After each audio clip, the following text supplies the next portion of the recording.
Okay రండి madam. కొంచెం ముందు పదండి. ముందుకు వచ్చి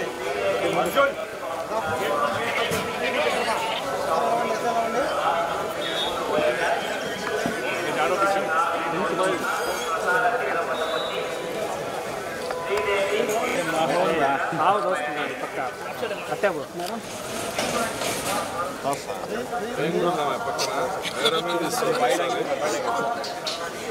చూడండి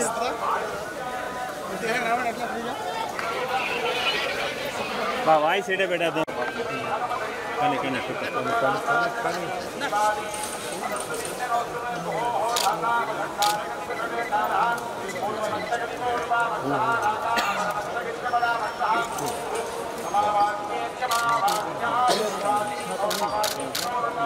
పో బాబాయ్ పో.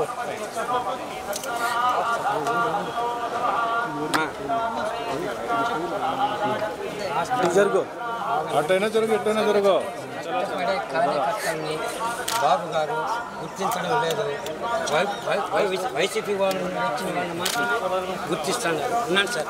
సార్ మేము పార్టీకి పనిచేసే వాళ్ళు నేను రాజకీయం మాట్లాడినా ఆమె చెప్తున్నా మా కష్టాన్ని. అలాగే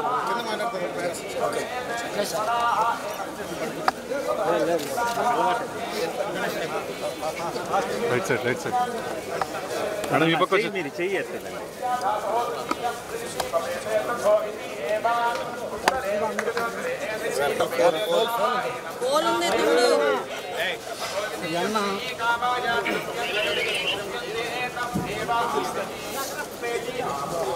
కిరణ్ కిరణ్ కొద్దిగా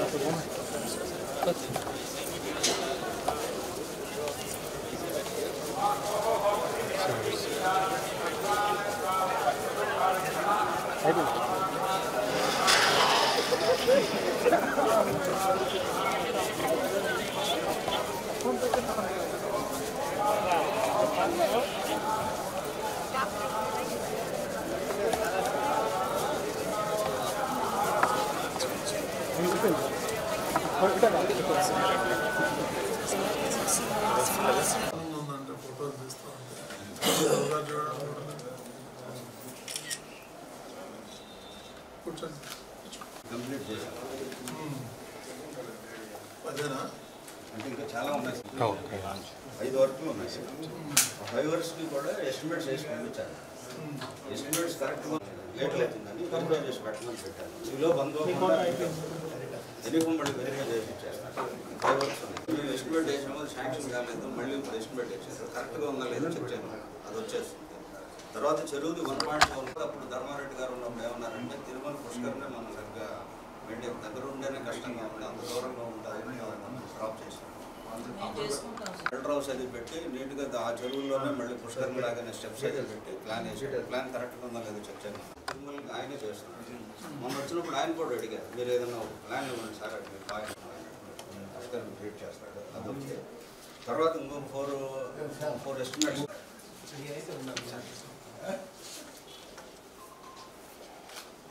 కొండ ఎక్కలేదు, మిగతా ఉన్నాయి. మీరు అడిగినట్లు ఒకటి ఏంటంటే మెయిన్ హైవే నుంచి లోపలికి వస్తే బాగుంటుంది సార్. ఆ తర్వాత ఫస్ట్ ఫేజ్లో చేయగలిగినది ఇప్పుడు చేస్తాం. ఘాట్ రోడ్ ఒకటి ఏర్పాటు చేయాలి. తర్వాత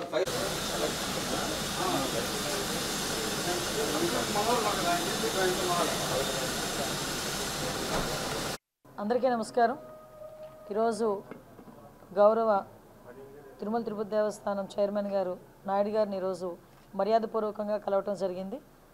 ప్రత్యేకంగా పాయకరపేట నియోజకవర్గంలో ఉపమాక వెంకటేశ్వర స్వామి ఆలయాన్ని 2015లో టీటీడీకి హ్యాండ్ ఓవర్ చేయడం జరిగింది.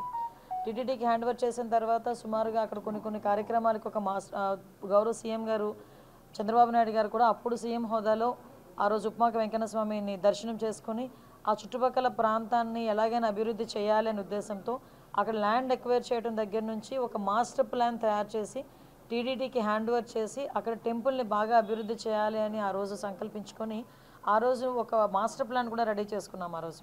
అదే తర్వాత గవర్నమెంట్ మారిన తర్వాత ఎంతో కొంత మీ అందరికీ తెలుసు ఎంతో కొంత కొంచెం నిర్లక్ష్యానికి గురైన పరిస్థితి అయితే కనిపించింది.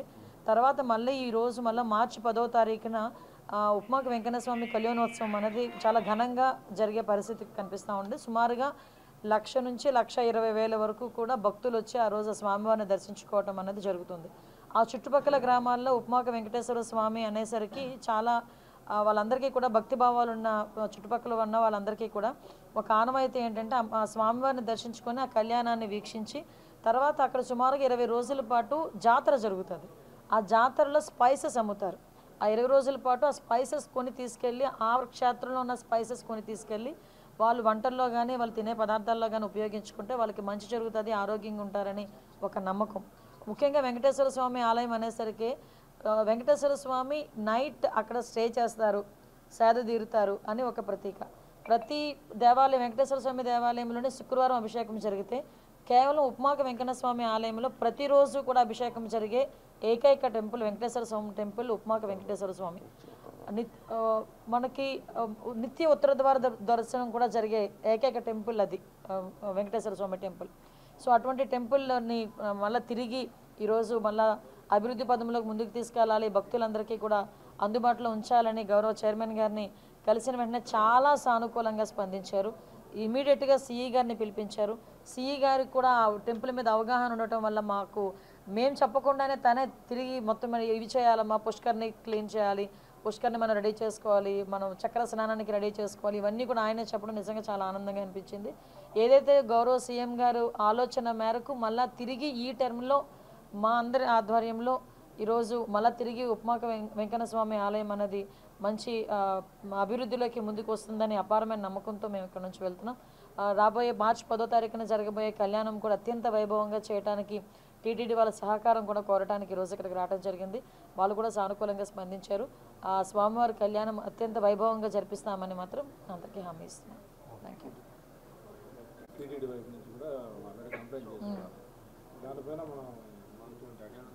మేడం ఆగమ శాస్త్రం ప్రకారం ఐడియా ఉంది నాకు. ఆగమ శాస్త్రం ప్రకారం టెంపుల్ పైన ఫ్లై అవ్వకూడదు. యాక్చువల్గా లాస్ట్ టైం కూడా మా దృష్టికి వచ్చింది ఈ విషయాన్ని. మేము కంప్లీట్గా దాని మీద ఒకసారి ఎంక్వైరీ కూడా వేయమని చెప్పాము. దాని మీద రిపోర్ట్ వచ్చిన తర్వాత అటువంటి పరిస్థితులు రాకుండా చూసుకునే బాధ్యత కూడా మేము తీసుకుంటాం. ఇబ్బంది ఏమీ లేదు.